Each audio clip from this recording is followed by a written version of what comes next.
আওয়ামী লীগ পালিয়ে গেছে কিন্তু শান্তি দেয় না। আজকে ওই আনসার বাহিনী, কালকে ওই বাহিনী, কালকে ওই বাহিনী, এগুলার নামে বিভিন্ন সময় ফুসফাস করে। তারা কি বুঝে না? তারা বাংলাদেশের আপামার জনতার বিরুদ্ধে সেদিন অস্ত্র ধরেছিল। তারা কি বুঝে না? ১৫০০-এর কম বেশি আমাদের কলিজার সন্তানদেরকে তারা শেষ করে দিয়েছে। তারা কি বুঝে না? ২৪,০০০-এর মতো যুবক যুবতীকে জীবনের তরে পঙ্গু করে ফেলেছে। তারা কি বুঝে না? হাজার হাজার মা বোনের কান্না এখনো থামে নাই। তারা কি বুঝে না? তাদের অস্ত্রের আঘাতে যারা বুলেট ইনজুরি নিয়ে পিঠে মেরুদণ্ডে আঘাত পেয়েছিল, তারা আজকে অবশ হয়ে, প্যারালাইজ হয়ে হাসপাতাল কিংবা নিজের বাড়ির বিছানায় কাতরাচ্ছে। এ মানুষগুলো কি তাদেরকে ক্ষমা করবে? তাই আজ জনতার দাবি, অত্যন্ত ন্যায্য দাবি, যে সমস্ত খুনিদের বিচার নিশ্চিত করতে হবে। সেই সাথে এরা ১৫.৫ বছরের সমাজের সকল স্তরে যে সমস্ত জঞ্জাল সৃষ্টি করেছে তাদের অপকর্মের মাধ্যমে, এইগুলার প্রয়োজনীয় সংস্কারও সাধন করতে হবে। এই দুইটা করার পরে জনগণ নির্বাচন চায়। নির্বাচন পাওয়া জনগণের অধিকার, এটা কারো দয়ার দান নয়। কিন্তু নির্বাচনটা হতে হবে এমন নির্বাচন, যেই নির্বাচনে জনগণ তাদের মনের পছন্দের প্রার্থী এবং দলকে স্বাচ্ছন্দ্যে ভোট দিয়ে তার রেজাল্ট নিশ্চিত করতে পারবে। জনগণের ইচ্ছার বিরুদ্ধে কোনো পেশি শক্তি কিংবা কালো টাকার খেলা চলবে না। অতীতের নোংরামি ভবিষ্যতে জনগণ দেখতে চায় না।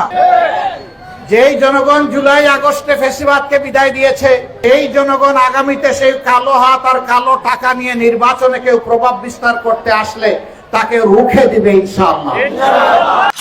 তখন যে ফ্যাসিবাদ ধারণা করেছিল যে বাংলাদেশ থেকে কখনো তারা বিদায় নেবে না, তারা সকল দলকে, মানুষকে উপহাস করে, ঠাট্টা মস্কারা করে কথা বলতো, গর্ব অহংকারে ফেটে পড়তো। আল্লাহ তাআলা বালির বাঁধের মতো তাদের ক্ষমতাকে তছনছ করে দিলেন এবং তারা শেষ পর্যন্ত দেশ ছেড়ে অন্যত্র পালিয়ে গেল। পালিয়ে গিয়েও যদি আমাদেরকে একটু শান্তি দিত তাহলে খারাপ ছিল না। এক জায়গায় এক চুর ছিল, মানুষকে খুব জ্বালাতন করত। তো সেই একদিন গ্রামের সমস্ত মুরব্বীদেরকে ডেকে বলল যে আমি তো সারা জীবনভর আপনাদেরকে বড় কষ্ট দিয়েছি, আপনাদেরকে আমি প্রতিশোধ নেওয়ার জন্য আমার উপর থেকে আমি অনুরোধ করে যাব। সবাই তো অবাক, সে আবার প্রতিশোধ নেওয়ার কথা বলতেছে। জিজ্ঞেস করলো কিভাবে প্রতিশোধ নেব? বলে দেখো, আমি যতদিন জীবিত আছি আমি কিন্তু তোমাদেরকে জ্বালাতন করব। আমি যখন মরে যাব তখন আমার লাশটা ওই রাস্তার বড় গাছের ডালে ঝুলিয়ে রাখবো, আর যাওয়ার সময় ওখানে একটা ঢিল ছুড়বা। তো মানুষ বুঝলো যে না, ঠিক আছে, একটা পথ পাইছি। ও মারা গেল, ঝুলিয়ে দেওয়া হলো, ঢিল ছুটতে লাগলো। থানা পুলিশ খবর পেল, ফিরে এসে সারা গ্রামের সমস্ত পুরুষদেরকে বেঁধে ফেললো। তোমরা একটা মানুষ যত খারাপ হোক, মরার পরে তার উপর ঢিল ছুটতে পারো না। এখান থেকে কি শিক্ষা পেলাম? শিক্ষা পেলাম জীবদ্দশায় মানুষকে যে নির্যাতন করেছে, মরার পরেও নির্যাতনের ব্যবস্থা করে গেছে। আসসালামু আলাইকুম ওয়া রাহমাতুল্লাহ। সুপ্রিয় দর্শক, গণসংযোগে আমিরে জামাত আবারও ইতিহাস সৃষ্টি করলেন। তিনি গণসংযোগে একটি অসাধারণ বক্তব্য দিয়েছেন। সেই বক্তব্যটা শুনে আমার কাছে খুবই ভালো লেগেছে, সেই জন্য ভিডিওটা আপনাদের কাছে তুলে ধরলাম। ভিডিওটা খুবই গুরুত্বপূর্ণ ভিডিও, পুরো ভিডিওটা দেখার অনুরোধ রইল। তো ভিডিওটা অবশ্যই বেশি বেশি করে শেয়ার করবেন। তো সুপ্রিয় দর্শক, আমার বেশি দেরি না করে চলুন আমিরে জামাত ডাক্তার শফিকুর রহমানের বক্তব্যটা শুনে আসি। আপনারা সবাই ভালো আছেন?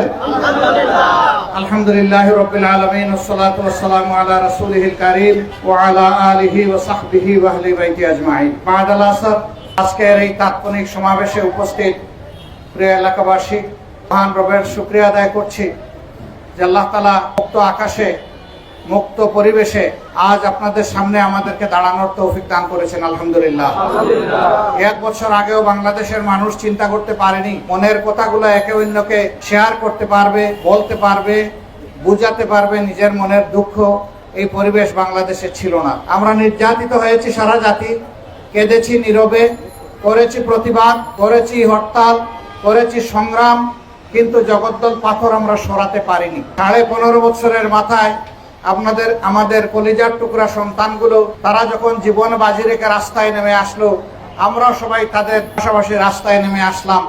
তখন যে ফ্যাসিবাদ ধারণা করেছিল যে বাংলাদেশ থেকে কখনো তারা বিদায় নেবে না, তারা সকল দলকে, মানুষকে উপহাস করে, ঠাট্টা মস্কারা করে কথা বলতো, গর্ব অহংকারে ফেটে পড়তো। আল্লাহ তাআলা বালির বাঁধের মতো তাদের ক্ষমতাকে তছনছ করে দিলেন এবং তারা শেষ পর্যন্ত দেশ ছেড়ে অন্যত্র পালিয়ে গেল।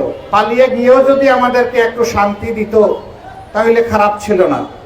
এক জায়গায় এক চুর ছিল, মানুষকে খুব জ্বালাতন করত। তো সেই একদিন গ্রামের সমস্ত মুরব্বীদেরকে ডেকে বলল যে আমি তো সারা জীবনভর আপনাদেরকে বড় কষ্ট দিয়েছি, আপনাদেরকে আমি প্রতিশোধ নেওয়ার জন্য আমার উপর থেকে আমি অনুরোধ করে যাব। সবাই তো অবাক, সে আবার প্রতিশোধ নেওয়ার কথা বলতেছে। জিজ্ঞেস করলো কিভাবে প্রতিশোধ নেব? বলে দেখো, আমি যতদিন জীবিত আছি আমি কিন্তু তোমাদেরকে জ্বালাতন করব।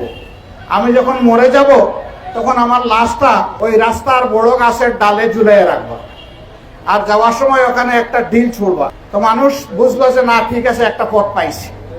ও মারা গেল, ঝুলিয়ে দেওয়া হলো, ডিল ছুটতে লাগলো। থানা পুলিশ খবর পেল, ফিরে এসে সারা গ্রামের সমস্ত পুরুষদেরকে বেঁধে ফেললো। তোমরা একটা মানুষ যত খারাপ হোক, মরার পরে তার উপর ডিল ছুটতে পারো না। এখান থেকে কি শিক্ষা পেলাম? শিক্ষা পেলাম জীবদ্দশায় মানুষকে যে নির্যাতন করেছে, মরার পরেও নির্যাতনের ব্যবস্থা করে গেছে। আওয়ামী লীগ পালিয়ে গেছে কিন্তু শান্তি দেয় না। আজকে ওই আনসার বাহিনী, কালকে ওই বাহিনী, কালকে ওই বাহিনী, এগুলার নামে বিভিন্ন সময় ফুসফাস করে। তারা কি বুঝে না? তারা বাংলাদেশের আপামার জনতার বিরুদ্ধে সেদিন অস্ত্র ধরেছিল। তারা কি বুঝে না? ১৫০০-এর কম বেশি আমাদের কলিজার সন্তানদেরকে তারা শেষ করে দিয়েছে। তারা কি বুঝে না? ২৪,০০০-এর মতো যুবক যুবতীকে জীবনের তরে পঙ্গু করে ফেলেছে। তারা কি বুঝে না? হাজার হাজার মা বোনের কান্না এখনো থামে নাই। তারা কি বুঝে না? তাদের অস্ত্রের আঘাতে যারা বুলেট ইনজুরি নিয়ে পিঠে মেরুদণ্ডে আঘাত পেয়েছিল, তারা আজকে অবশ হয়ে, প্যারালাইজ হয়ে হাসপাতাল কিংবা নিজের বাড়ির বিছানায় কাতরাচ্ছে। এ মানুষগুলো কি তাদেরকে ক্ষমা করবে?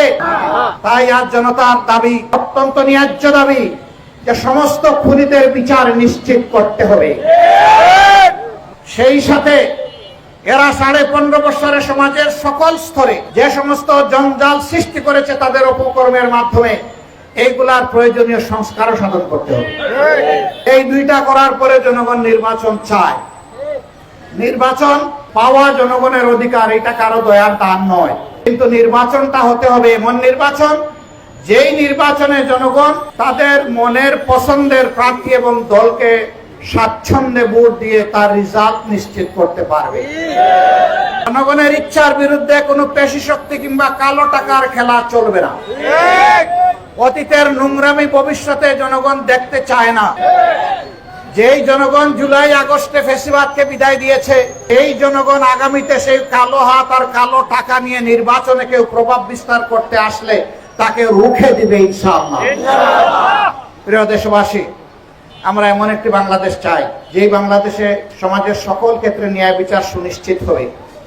আমরা এমন একটি বাংলাদেশ চাই যে বাংলাদেশের একটি কর্মক্ষম যুবক যুবতী কিংবা সক্ষম মানুষ বেকার থাকবে না। আমরা এমন একটি বাংলাদেশ চাই যেই বাংলাদেশে কেউ আর সমাজে দুঃশাসনের তাণ্ডব চালানোর চিন্তা করবে না। আমরা এমন একটি বাংলাদেশ চাই ব্যবসায়ীরা ব্যবসা করতে গিয়ে কোনো চাঁদাবাজের সাথে তাদের মোলাকাত হবে না। আমরা এমন একটি বাংলাদেশ চাই যেই বাংলাদেশে কেউ অবৈধ দখলদারির কুচিন্তা করতে পারবে না। আমরা সেই বাংলাদেশটি গড়তে চাই। আমরা সাম্যের বাংলাদেশ, আমরা মানবিক বাংলাদেশ গড়তে চাই। আর ওই বাংলাদেশটি গড়ার জন্য আল্লাহর কোরআন এবং রাসূল মকবুল সাল্লাল্লাহু আলাইহি সাল্লামের মাদানী নিসাব লাগবে। এর বাইরে কোনো সমাধান নেই।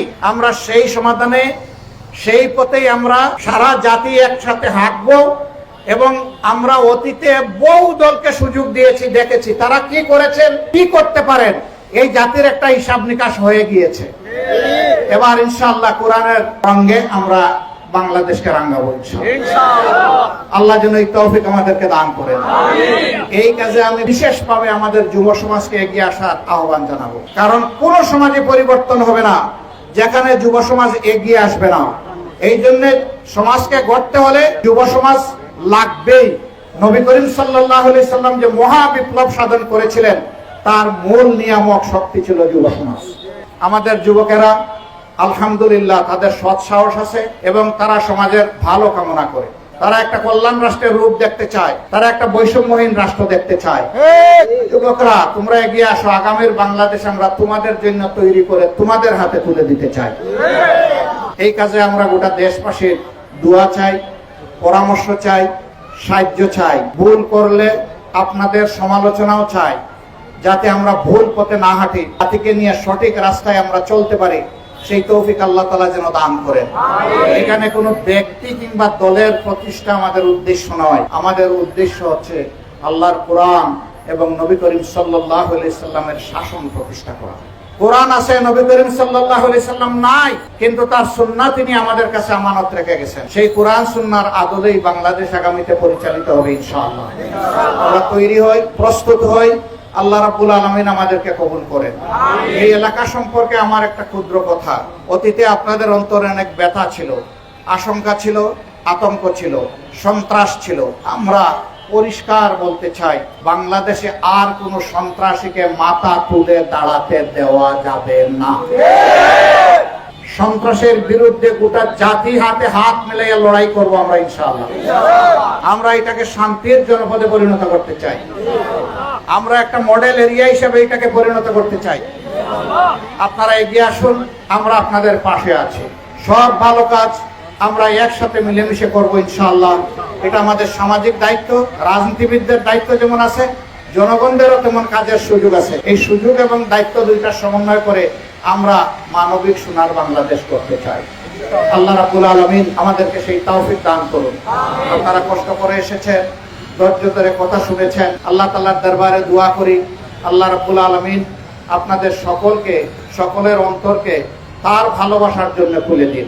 আমাদের সকল ভালোবাসা হোক শুধুমাত্র আল্লাহ তাআলার জন্য। আর আল্লাহ তাআলার জন্য যে ভালোবাসা হবে ইনশাআল্লাহ, এই ভালোবাসা আমাদেরকে দুনিয়ায় সম্মান দেবে, শান্তি দিবে, মর্যাদা দেবে এবং আখিরাতে আল্লাহ তাআলার কাছে আমাদেরকে মুক্তির জন্য ব্যবস্থা করে দেবে। সম্মানিত ভাইয়েরা, আমরা সেই বাংলাদেশটি গড়ব যেখানে ঘর থেকে বের হওয়ার পর কোনো মাকে, বোনকে, মেয়েকে তার জীবন, তার ইজ্জত, তার সম্পদ নিয়ে আমাকে আতঙ্কে ভুগতে হবে না। ঘরেও তারা নিরাপদ, চলাচলেও নিরাপদ, কর্মস্থলেও নিরাপদ। সেই রকম নারী পুরুষ সকলের জন্য একটি নিরাপদ বাংলাদেশ আল্লাহ তাআলা গড়ার তৌফিক আমাদেরকে দান করুন। সবাইকে ধন্যবাদ, আন্তরিক কৃতজ্ঞতা। আসসালামু আলাইকুম ওয়া রাহমাতুল্লাহ। আল্লাহ হাফেজ। বাংলাদেশ জিন্দাবাদ, বাংলাদেশ জামাত ইসলামী জিন্দাবাদ। দর্শক, এতক্ষণ পর্যন্ত আমির জামাত ডাক্তার শফিকুর রহমানের বক্তব্য শুনলেন। বক্তব্যটা কেমন লেগেছে অবশ্যই নিচের কমেন্ট বক্সে জানিয়ে যাবে। আজকের ভিডিও এই পর্যন্ত। ভিডিওটি ভালো লাগলে অবশ্যই লাইক করবেন, শেয়ার করবেন। জামাত শিবিরের নিত্য নতুন আপডেট ভিডিও পেতে চ্যানেলটি সাবস্ক্রাইব করে পাশে থাকবেন। সকলকে ধন্যবাদ। আসসালামু আলাইকুম ওয়া রাহমাতুল্লাহ।